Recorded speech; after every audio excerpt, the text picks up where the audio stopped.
প্রিয় শিক্ষার্থী বন্ধুরা, আসসালামু আলাইকুম। আমি আজকে আবারও আরেকটি অনলাইন টিউটোরিয়াল নিয়ে তোমাদের সামনে উপস্থিত হয়ে গেলাম।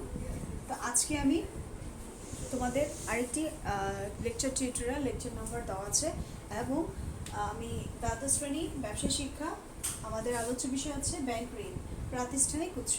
আমি প্রিভিয়াস টিউটোরিয়ালে তোমাদের যেটা জানিয়েছিলাম যে ব্যাংক ঋণ আমাদের একটি প্রাতিষ্ঠানিক উৎস, আর প্রাতিষ্ঠানিক উৎস হতে স্বল্পমেয়াদী অর্থায়নের যে আর্থিক উৎস থেকে, আর্থিক প্রতিষ্ঠান থেকে যে অর্থায়ন করা হয় তাকে বলা হয় প্রাতিষ্ঠানিক উৎস। সাধারণত আর্থিক প্রতিষ্ঠান থেকে আমরা কীভাবে ঋণ গ্রহণ করতে পারি, যেমন মুদ্রা বাজার। তো মুদ্রা বাজারের আমরা সেটা সূত্র ধরে কিন্তু অঙ্ক করেছি যে মুদ্রা বাজার সাধারণত সেই বাজার যে বাজারে স্বল্পমেয়াদী আর্থিক সম্পদ ক্রয় বিক্রয় করা হয়।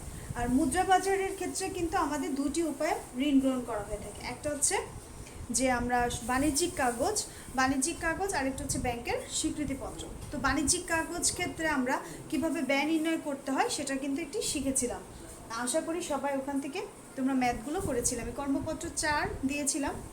তো আজকে আমি তোমাদের সেই সূত্র ধরে তোমাদের ব্যাংক ঋণের কিভাবে প্রাতিষ্ঠানিক উৎস, আরেকটি উৎস যেটা হচ্ছে ব্যাংক ঋণ, আমাদের স্বল্পমেয়াদী অর্থায়নের দুটি উৎস, প্রাতিষ্ঠানিক আরেকটা হচ্ছে অপ্রাতিষ্ঠানিক। তো প্রাতিষ্ঠানিক উৎসের ক্ষেত্রে যেটা মুদ্রা বাজার, আরেকটা হচ্ছে ব্যাংক ঋণ। তো আজকে আমি ব্যাংক ঋণ আলোচনা করব। তো ব্যাংকটা কি? ব্যাংকটা হচ্ছে একটি প্রাতিষ্ঠানিক উৎস যা নাকি আর্থিক প্রতিষ্ঠান বিভিন্ন প্রকার ব্যাংক থেকে বা বিভিন্ন ব্যাংকগুলো থেকে, আর্থিক প্রতিষ্ঠান থেকে যে ঋণ গ্রহণ করা হয় তাকে বলা হয় ব্যাংক ঋণ। সেটা কি হতে পারে? সেটা জামানতবিহীন হতে পারে, আর একটা হতে পারে জামানত যুক্ত। সাধারণত ব্যাংক ঋণ দুইভাবে ঋণ দেওয়া হয়ে থাকে, একটা হচ্ছে জামানত যুক্ত আর একটা হচ্ছে জামানত ছাড়া। একটা জামানত যুক্ত হচ্ছে জামানত দিয়ে ব্যাংক ঋণ দেওয়া হয়, আর একটা হচ্ছে জামানত ছাড়া। তো আমরা ব্যাংক ঋণকে দুটি ভাগে বিভক্ত করতে পারি। ব্যাংক ঋণের সংজ্ঞাটা আমি কি বলে একটু, ব্যাংক ঋণ বলতে এটা আমাদের একটি স্বল্পমেয়াদী, ব্যাংক ঋণ কিন্তু দীর্ঘমেয়াদীও হয়, কিন্তু আমরা কিন্তু স্বল্পমেয়াদী যেহেতু অধ্যায়টা, তো স্বল্পমেয়াদী ব্যাংক ঋণের কথাই আলোচনা করছি। তো স্বল্পমেয়াদী ব্যাংক ঋণের ক্ষেত্রে কি বলতে পারি যে ব্যাংক ঋণ বলতে বিভিন্ন ব্যাংক কর্তৃক, ব্যাংক ঋণ বলতে বিভিন্ন ব্যাংক কর্তৃক বা আর্থিক প্রতিষ্ঠান থেকে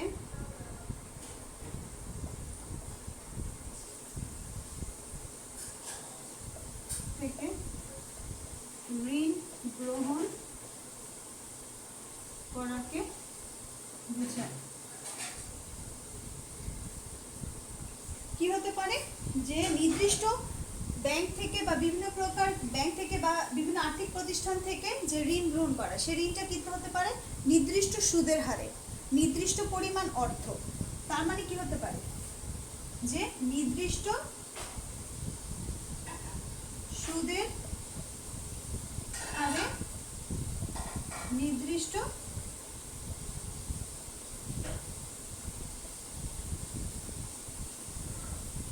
নির্দিষ্ট পরিমাণ অর্থ। আমাদের কিন্তু এখানে দুটি বিষয় রয়েছে।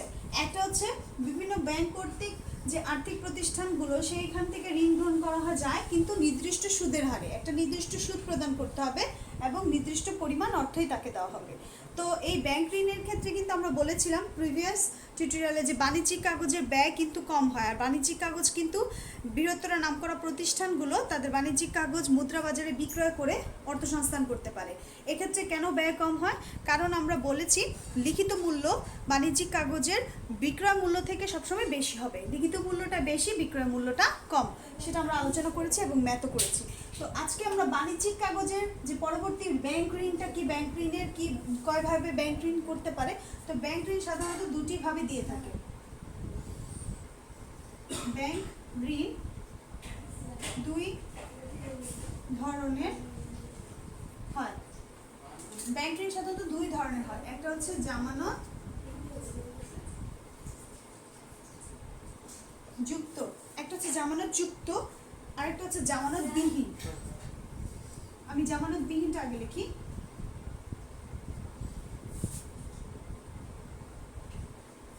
আরেকটা হচ্ছে জামানত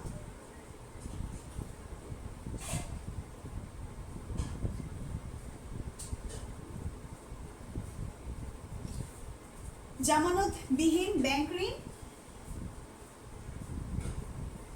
আর একটা হচ্ছে জামানত যুক্ত ব্যাংক ঋণ। তাহলে আমাদের এখানে দুই ধরনের ব্যাংক ঋণ হয়ে থাকে। জামানতবিহীন ব্যাংক ঋণটা কি, এটা আগে আমরা একটু জানবো।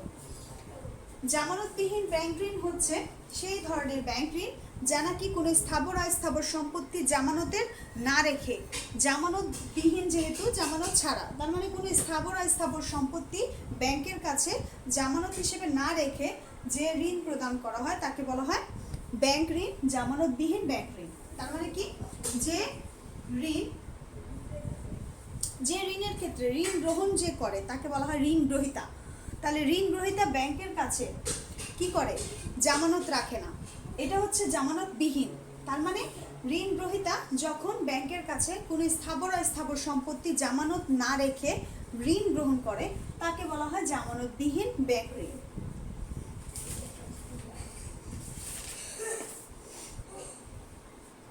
তাহলে আমরা কি বলতে পারি, যে স্থাবর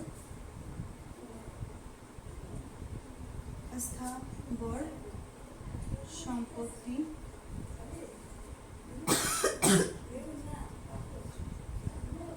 জামানত না রেখে ঋণ প্রদান করা হলে তাকে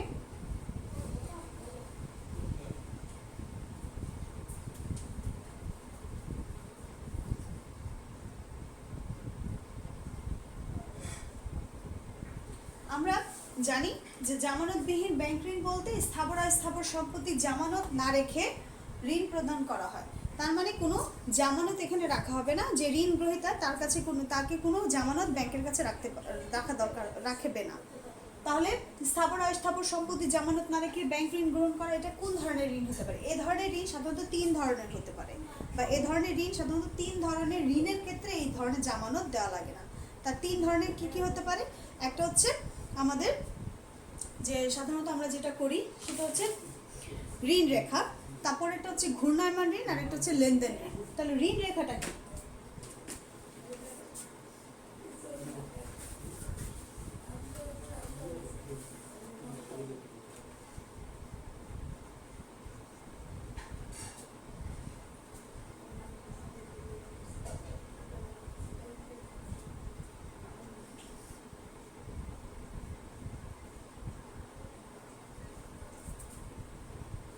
জামানতবিহীন ঋণ সাধারণত তিন ধরনের হয়। একটা কি, একটা হচ্ছে ঋণ রেখা, লাইন অফ ক্রেডিট, আর এটা হচ্ছে ঘূর্ণায়মান ঋণ।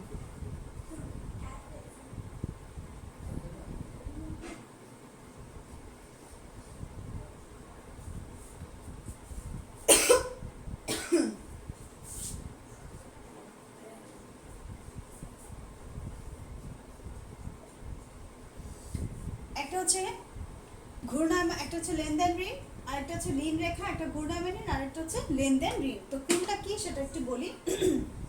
তিনটাই কিন্তু একটি আনুষ্ঠানিক চুক্তি, এই তিনটাই কিন্তু একটি আনুষ্ঠানিক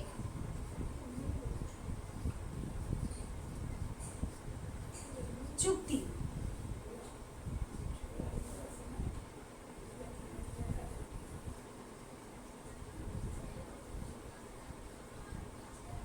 একটি আনুষ্ঠানিক চুক্তি যা কিনা সম্পাদিত হয় দুজনের মধ্যে, একটা হচ্ছে ব্যাংক, একটা হচ্ছে গ্রহীতা, কে ঋণ গ্রহীতা।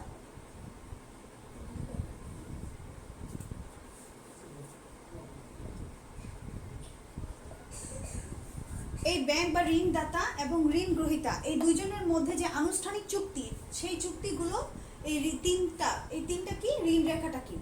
সাধারণত ঋণ রেখাটা যেটা আমরা বললাম যে একটা আনুষ্ঠানিক চুক্তি যা নাকি ব্যাংক এবং ঋণ গ্রহীতার মধ্যে সম্পাদিত হয়। ঋণ গ্রহীতা এখানে একটা নির্দিষ্ট পরিমাণ সুদের হারে নির্দিষ্ট পরিমাণ তাকে অর্থ প্রদান করা হয়। মানে কে দিবে?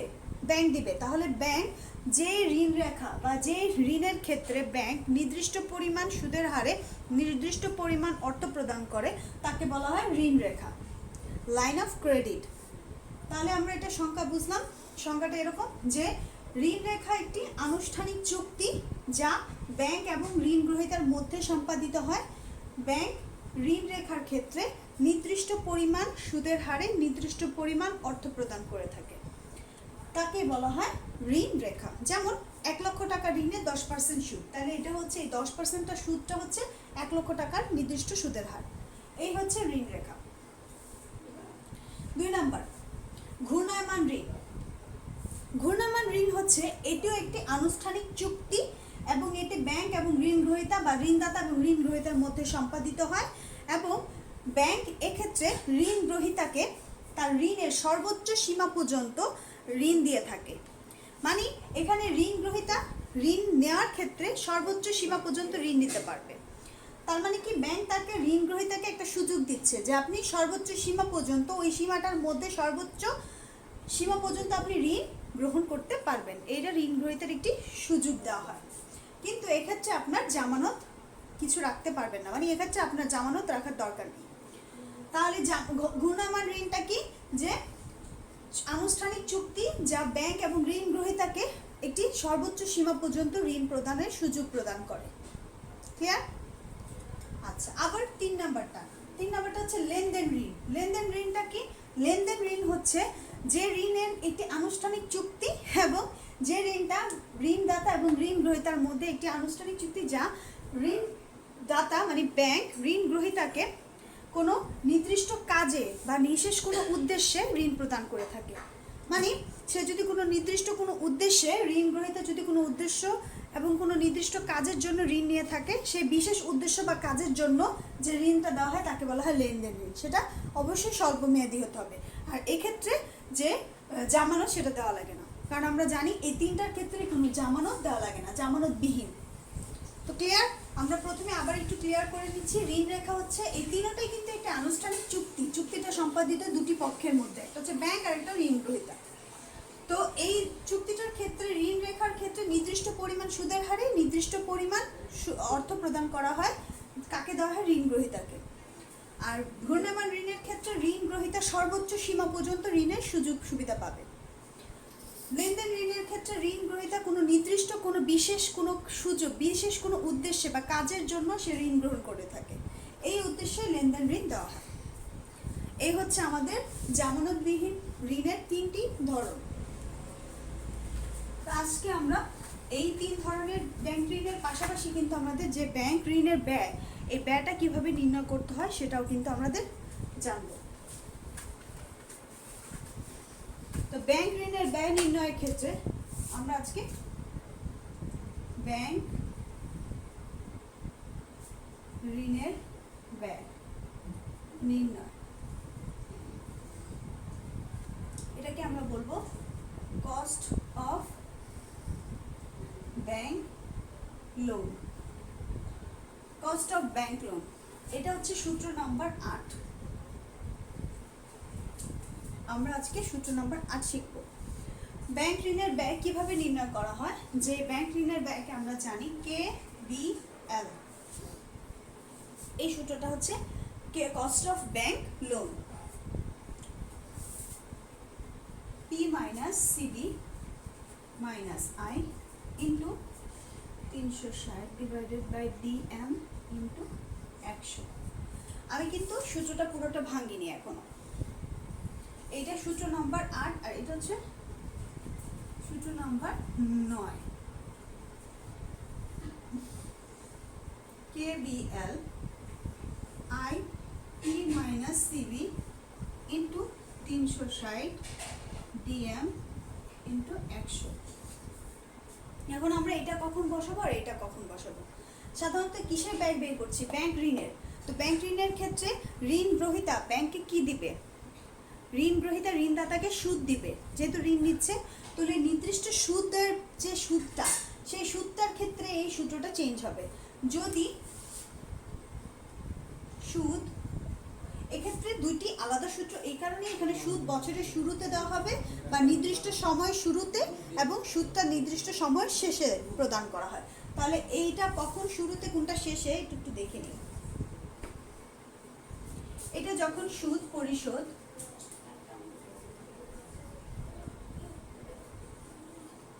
শুরুতে সুদ পরিশোধ যখন শুরুতে করা হয়, যদি সুদ পরিশোধ শুরুতে করা হয়, আবার বলছি, যদি ঋণ গ্রহীতা সুদটা শুরুতে পরিশোধ করে তাহলে এই সূত্র হবে, শুরুতে পরিশোধ করলে সূত্রটা হবে I divided by P minus CB in minus I, এই আইটা আবার আমরা এখানে ভাগ দিব into 360 divided by DM into 100। এটা হচ্ছে আমাদের সূত্র। আমি এটা ব্যাখ্যা লিখবো, তার আগে একটু সূত্রটা ব্যাখ্যা ভেঙে নিই। সূত্র 8 হচ্ছে যদি সুদ পরিশোধ শুরুতে করা হয়, শুরুতে যদি করা হয় সূত্রটা কিন্তু এটা হবে I divided by P minus CB minus I. আর যদি, যেমন একটি বড় উদাহরণ, যে একজন ব্যক্তি ঋণ নিয়েছে জানুয়ারি মাসে এবং বছরের শুরুতেই সে সুদ প্রদান করে, তাহলে জানুয়ারি মাসের শুরুতেই সুদ দিলে তাহলে সেটা হবে কোন সূত্র? এই সূত্র। যদি একজন ব্যক্তি ঋণ নিয়েছে জানুয়ারি মাসে কিন্তু সুদ প্রদান করে বছরের শেষে বা নির্দিষ্ট সময় শেষে, যেমন সে সুদ প্রদান করে ডিসেম্বর মাসে, তাহলে সেটা সূত্র হবে এটা। তাহলে লিখি, যদি সুদ পরিশোধ করা হয় শেষে, যদি সুদ পরিশোধ করা হয় শেষে, একটা হচ্ছে শুরুতে আর একটা হচ্ছে শেষে, তাহলে শুরুতে হলে এই সূত্র আর শেষে হলে আমার এখানে আইটা যেটা এটা মাইনাস করতে হবে না। এবার আমি এটা ব্যাখ্যা লিখব, সূত্র 8 সূত্র 9।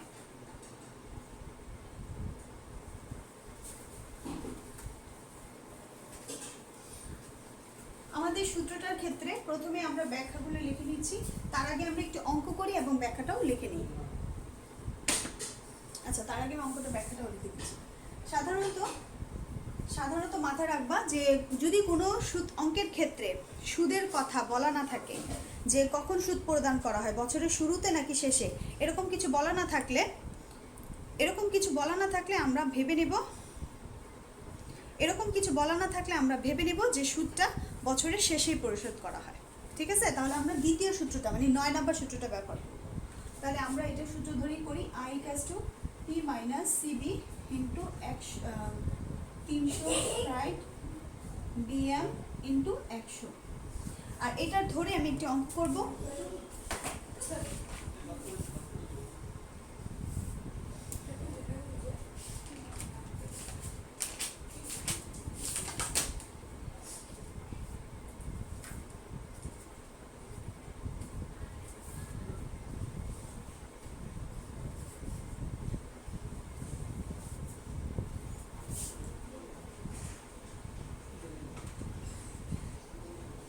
উদাহরণ,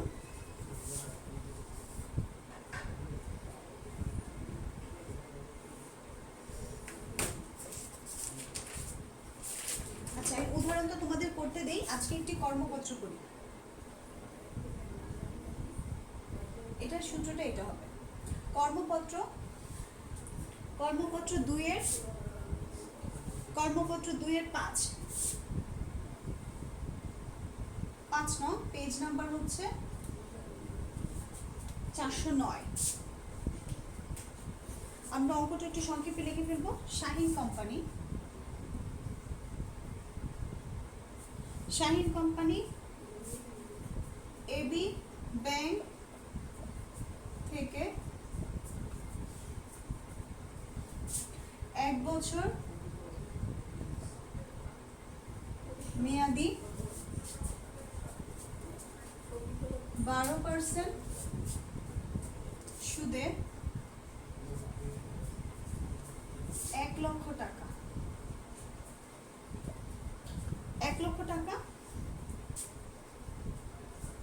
ঋণ গ্রহণ করে।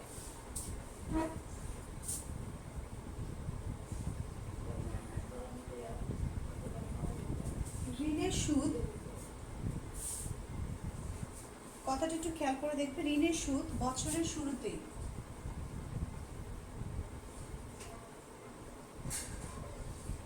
ঋণের সুদটা যেটা সেটা বছরের শুরুতেই পরিশোধ করা হয়।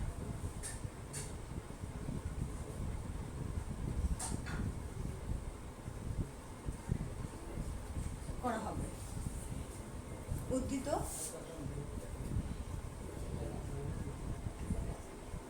ক্ষতিপূরণ উদ্ধৃত 10%। এর হচ্ছে অঙ্ক। শাইন কোম্পানি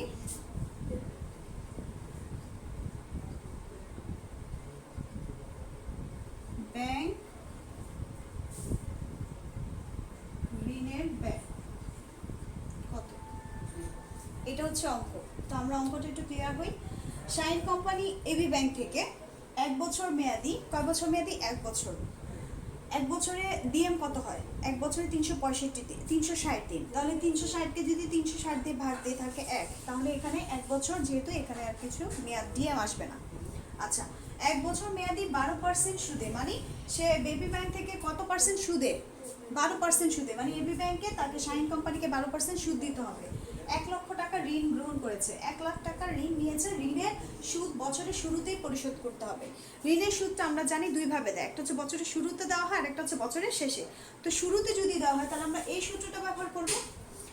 শুরুতে যেটা আমরা প্রথম 8 নম্বর সূত্রটা, এই যে I P minus CB minus I into 360 divided by DM into 100।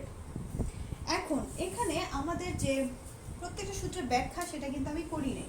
তো প্রথমে আমরা এখানে লিখে নিচ্ছি, এখানে তার আগে একটু লিখে নিই সমাধান।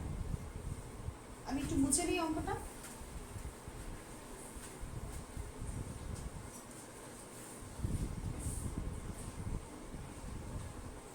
কর্মপত্র 2-4 সমাধান। সমাধানের ক্ষেত্রে আমরা কি করব? শাহিন কোম্পানি এর ব্যাংক ঋণের ব্যয় নির্ণয় করা হলো। শাইন কোম্পানির ব্যাংক ঋণের ব্যয় নির্ণয় করা হলো। তা আমরা জানি ব্যাংক ঋণের ব্যয়কে বলা হয় KBL, cost of bank loan. সূত্রটা হচ্ছে I P minus CB minus I. সুদটা যদি বছরের শুরুতে দেওয়া হয় তাহলে এটা হবে into 360 divided by DM into 100। এই হচ্ছে আমাদের সূত্র। সুদ বছরের শুরুতে পরিশোধ করা হয়,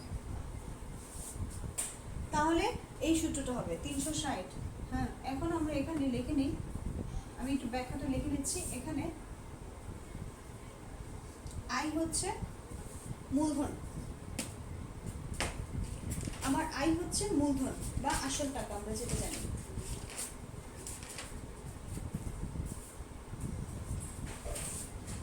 আই হচ্ছে আসল বা মূলধন টাকা। তা আমাদের এখানে প্রশ্নে আই কত? শাইন কোম্পানির আই হচ্ছে আসল বা মূলধন, সে আইটা কত? শাইন কোম্পানির আই হচ্ছে যে টাকাটা সে নিছে মূলধন হিসেবে সংগ্রহ করেছে, সেটা কত? 1 লক্ষ টাকা। এটা হচ্ছে তার আই, আসল টাকা। এবার আসি পি। আমাদের এখানে আই হচ্ছে পি হচ্ছে আমাদের আসল টাকা, পি হচ্ছে আমাদের আসল টাকা যেটা আমরা মূলধন হিসেবে সংগ্রহ করেছি। আই হচ্ছে আমাদের সুদের পরিমাণ যেটা আমাদের টাকায় বের করতে হবে। মানে আমাদের 1 লক্ষ টাকার উপর যে সুদের হারটা দিয়েছি সেই সুদের হারটা কত পার্সেন্ট? সুদের হারটা হচ্ছে সুদের পরিমাণ টাকায়, আমরা এইভাবে লিখব সুদের পরিমাণ টাকায়। তাহলে আমাদের সুদের পরিমাণ টাকায় কিভাবে বের করব? যে আসল টাকা বা পি ইন্টু সুদের হার। এটা সূত্রের মতো করে তোমরা মুখস্থ করতে পারো বা জেনে নিতে পারো। পি হচ্ছে আসল টাকা, পি হচ্ছে আসল বা মূলধন টাকা যেটা আমি ঋণ গ্রহণ করেছি। আর সুদের হারটা হচ্ছে এখানে যেটা আমাদের ঋণের ক্ষেত্রে দেওয়া হয়েছে। যেমন সুদের হারটা এই বইয়ের মধ্যে বলা আছে কত পার্সেন্ট সুদ নিয়েছে। এবি ব্যাংকের কাছ থেকে 12% সুদে, তার মানে এখানে সুদের হারটা হচ্ছে 12%। তাহলে আসল টাকা হচ্ছে এখানে 1 লক্ষ টাকা ঋণ গ্রহণ করেছে, তার উপর সে সুদ দিবে 12%। এই 12% সুদটা হচ্ছে তার সুদের পরিমাণ টাকায়, তার মানে তাকে কত টাকা সুদ দিতে হচ্ছে পরিমাণটা টাকায় বের করে দেখাতে হবে।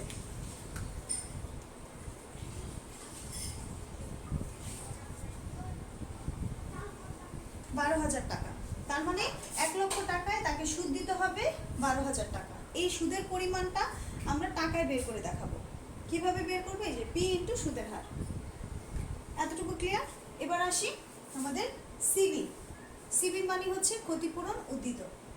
এটা মুছি। সিবি মানে হচ্ছে ক্ষতিপূরণ উদ্দিত।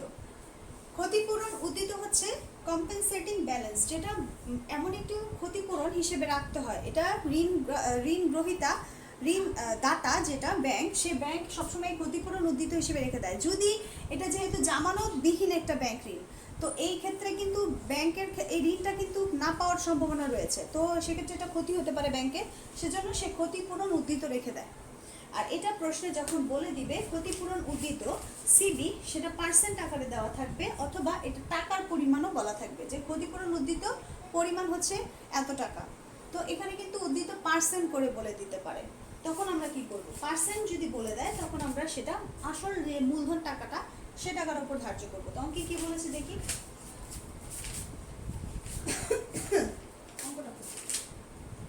অঙ্কে বলেছে ক্ষতিপূরণ উদ্দিত 10%। এই 10% ক্ষতিপূরণ উদ্দিত আমাদের কিসের উপর ধার্য করব? এই আমাদের আসল টাকার উপর। তার মানে 1 লাখ টাকার উপর 10% হবে 10,000 টাকা। 10,000, এই 10,000 টাকা আমার ক্ষতিপূরণ হিসেবে ব্যাংক রেখে দিবে। তাহলে এই হচ্ছে আমাদের সিবি। এবার আসি ডিএম। ডিএমটা কি? ডিএমটা হচ্ছে ডেজ অফ ম্যাচুরিটি, মানে দিনে। তা আমাদের এটা কয় বছরের অঙ্ক? 1 বছরের। দেখো বলছে যে 1 বছর মেয়াদি, তাহলে 1 বছরে কত দিন? 1 বছরে 360 দিন। এই হচ্ছে আমাদের ইনফরমেশন, এখান থেকে আমরা অঙ্কটা বসাবো। তাহলে আমাদের আয় বের হয়েছিল 12,000, আমাদের আয় বের হয়েছে 12,000। কিভাবে? এই যে 1 লাখ টাকা ইন্টু 12% হয় হচ্ছে 12,000। পি হচ্ছে 1 লাখ, সিবি হচ্ছে 1 লাখ টাকা ইন্টু 10%, যা হয় 10,000 টাকা। আর ডিএম হচ্ছে আমাদের 360 দিন টাকা। এই হচ্ছে আমাদের ইনফরমেশন যা আমাদের দেওয়া আছে। এখন এটা থেকে আমরা অঙ্কটা বসাবো। তা আসি কেবিএল। আই হচ্ছে কত? আই হচ্ছে আমাদের 12,000। পি হচ্ছে আসল 1 লাখ টাকা, মাইনাস সিবি হচ্ছে আমাদের 10,000, মাইনাস আমাদের 12,000, এই যে সুদের হারটা আবার বাদ যাবে, ইন্টু 360কে যদি 360 দিয়ে ভাগ দিই, দেখো 360 ভাগ 360 কিছু আসে? শুধু শুধু 12 দরকার নেই, এখানে ডাইরেক্ট 100 দিয়ে দিচ্ছি।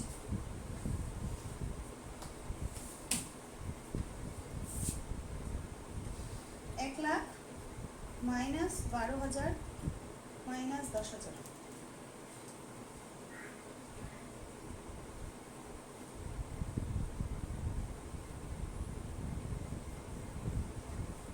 কত হয়? 12,000কে ভাগ দিলে 0.538 ইন্টু 100 ইন্টু 100, তার মানে আমাদের 15%, 15.38% আসে। আমাদের ব্যাংকের ঋণের ক্ষেত্রে যে ব্যয় সেটা হচ্ছে 15.38% আসে। আমাদের কর্মপত্র 4, কর্মপত্র 5, এটা 5 নাম্বার। কর্মপত্র 2 5 নাম্বারের অঙ্কটা আমরা সমাধান করলাম। 15.38% আসছে আমাদের ব্যাংক ঋণের ব্যয়। আর ব্যাংক ঋণের ব্যয়টা কিভাবে বের করতে হয় আমরা শিখলাম, যে যদি সুদটা বছরের শুরুতে পরিশোধ করা হয় এক্ষেত্রে এই সূত্র হবে, যদি শুরুতে জায়গায় শেষে হতো তাহলে কিন্তু এই আয়টা আমরা আবার মাইনাস করতাম না। এই পার্থক্য সূত্রের ক্ষেত্রে এবং অঙ্কের ক্ষেত্রে আশা করি সবাই বুঝে গেছো, এবং না বুঝলে আমাকে আবার তোমরা জানাতে পারো। আর এই ধরনের ম্যাথগুলো তোমরা বইয়ের উদাহরণেও পাবে। তো আশা করি সবাই প্রাসঙ্গিক অঙ্কগুলো, যেমন উদাহরণ 8-এর খ নাম্বারটা, পেজ নাম্বার হচ্ছে 408, তোমাদের আমি হোমওয়ার্ক দিলাম। উদাহরণ 8 পেজ 408, উদাহরণ 8 শেষ। আজকে এই পর্যন্তই। সবাই ভালো থাকো, সুস্থ থাকো। আসসালামু আলাইকুম।